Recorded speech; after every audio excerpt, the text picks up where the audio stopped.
Next है section of ovary या ovary का डायग्राम। तो सबसे पहले जैसे मैंने आपको बताया ये क्यूबॉइडल सेल्स हैं।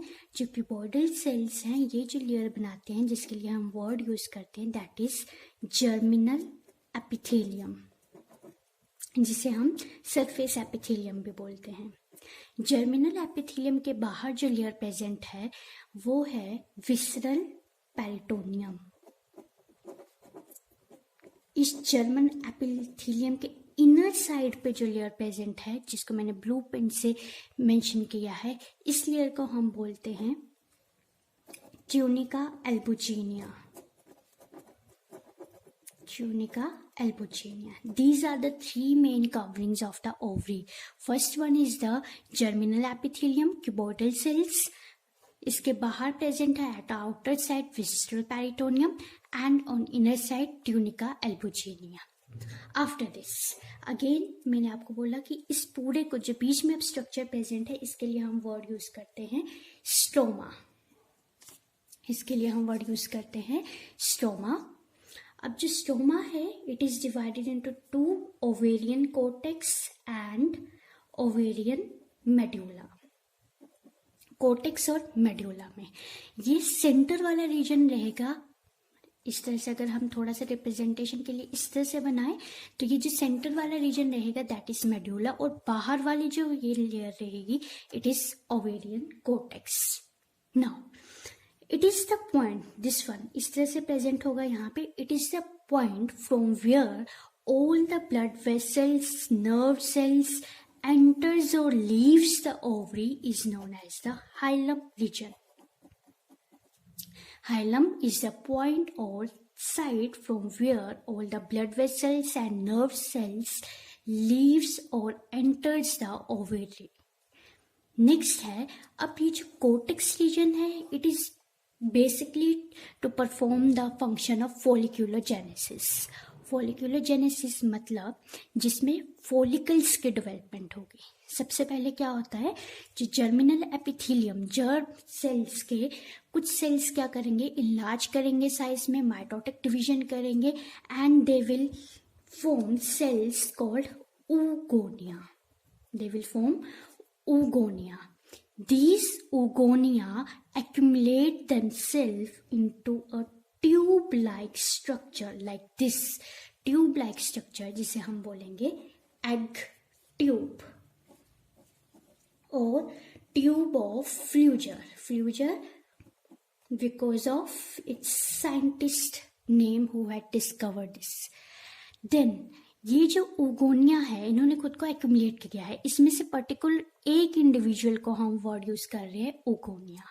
अब इन ओगोनिया में से सिर्फ एक ओगोनिया अपना फेट डिसाइड कर लेगा, यानी कि हम कंफर्म करेंगे कि एक ओगोनिया आगे जाके क्या बनाएगा, एग बनाएगा, और बाकी के ओगोनिया क्या करेंगे, इसके बाहर इस तरह से एक लेयर बना देंगे। अब इन ओगोनिया के लिए हम वर्ड यूज करेंगे फॉलिक्यूलर एपिथेलियम। सेंटर में जो एक ओगोनिया आ गया है that one is primary oocyte हम इसे बोलेंगे, और इसके बाहर बाकी जो ये फॉलिकल सेल्स लगे इसके लिए वर्ड यूज करेंगे अब हम फॉलिक्यूलर एपिथेलियम। और इन दोनों को हम normally primary follicle word use करते हैं। अब ये जो प्राइमरी फॉलिकल है ये फर्दर ग्रो करेगा, फर्दर डेवलप करेगा। कैसे डेवलप करेगा, जो प्राइमरी oocyte है वो साइज में इंक्रीज हो जाएगा, और जो फॉलिक्यूलर एपिथेलियम है ये सेल्स फर्दर डिवाइड करेंगे और सिंगल लेयर से पहले डबल लेयर बन जाएंगे।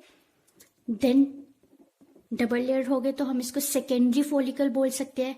फर्दर आगे डेवलप करेंगे, 3 लेयर ये बन जाएंगे तो हम इसको टर्शियरी फॉलिकल बोल सकते हैं।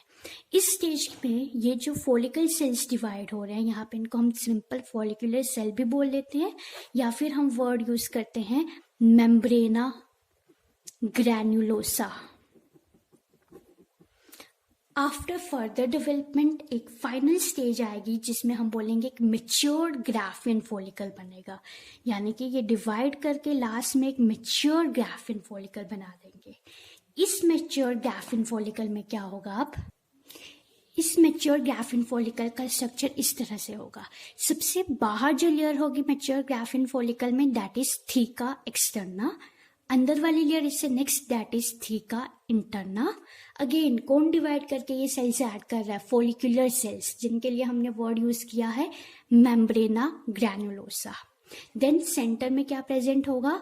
oocyte। पर अब ये प्राइमरी oocyte मैच्योर हो चुका है, तो अब हम वर्ड यूज करेंगे सेकेंडरी oocyte। इस सेकेंडरी oocyte के साथ कुछ मेम्ब्रेना ग्रैनुलोसा के सेल्स इस तरह से अटैच रहते हैं, जिसके लिए हम वर्ड यूज करते हैं जर्म हिल। जर्म हिल को हम क्यूमुलस ओफोरस भी वर्ड यूज करते हैं। देन यहाँ पे इस सेकेंडरी oocyte के बाहर एक लेयर मेन प्रेजेंट होगी, that is the zona pellucida. Then ये जो कैविटी है जहां पे कोई भी सेल्स प्रेजेंट नहीं होते, कैविटी, यहाँ पे फ्लूइड प्रेजेंट रहेगा और इसको फ्लूइड फिल्ड कैविटी को हम वर्ड यूज करते हैं एंड्रम। This is the structure of mature graphene follicle of ovary. ठीक है, अब ये secondary oocyte mature graphene follicle में बन गया है। अब क्या होगा? मेंस्ट्रुअल साइकिल में 14th डे पे ये मैच्योर ग्राफिन फॉलिकल रप्चर हो जाएगा। इसमें से ये सेकेंडरी oocyte जो है बाहर आ जाएगा, ओवरी रप्चर हो जाएगी और इस ओवरी में से ये सेकेंडरी oocyte बाहर आ जाएगा। इस प्रोसेस को हम बोलते हैं ovulation. Ovulation is the release of secondary oocyte from mature graphene follicle at 14th day of menstrual cycle. That is ovulation. ठीक है, अब इस ग्राफिन फॉलिकल से oocyte तो बाहर निकल गया, तो ये जो बाकी ग्राफिन फॉलिकल का मटेरियल बचा वो क्या होगा? रप्चर्ड ग्राफिन फॉलिकल होगी। तो रप्चर्ड ग्राफिन फॉलिकल के लिए हम अब वर्ड यूज करेंगे कॉर्पस ल्यूटियम। ठीक है, जो हम वर्ड यूज करेंगे कॉर्पस ल्यूटियम।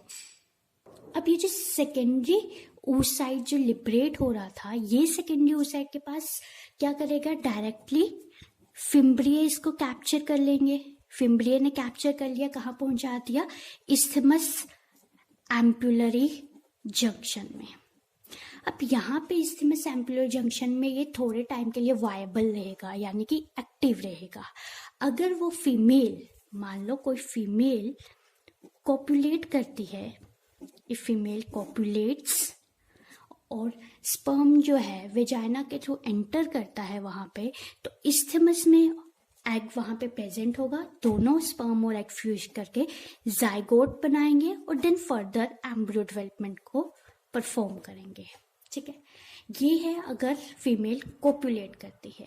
बट अगर फीमेल कॉपुलेट नहीं करती है, यानी कि स्पर्म रिसीव नहीं करता है, तो वहां पे स्पर्म नहीं आएगा, इस्थमस में वो स्पर्म नहीं आएगा। तो directly after losing its viability period menstrual cycle में मेंस्ट्रुअल फ्लो के थ्रू जो है ये एग जो है लिबरेट हो जाएगा और ऊज आउट हो जाएगा, विच follows a 28 day cycle.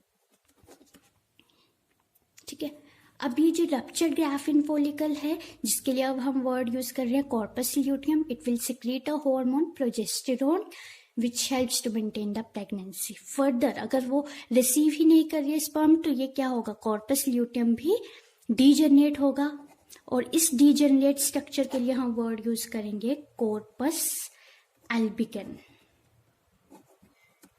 So this is the complete structure of the ovary। यहाँ पे इसके अलावा आपने डॉट्स में स्ट्रोमा बनाना है और कुछ ब्लड वेसल्स आप बनाओगे।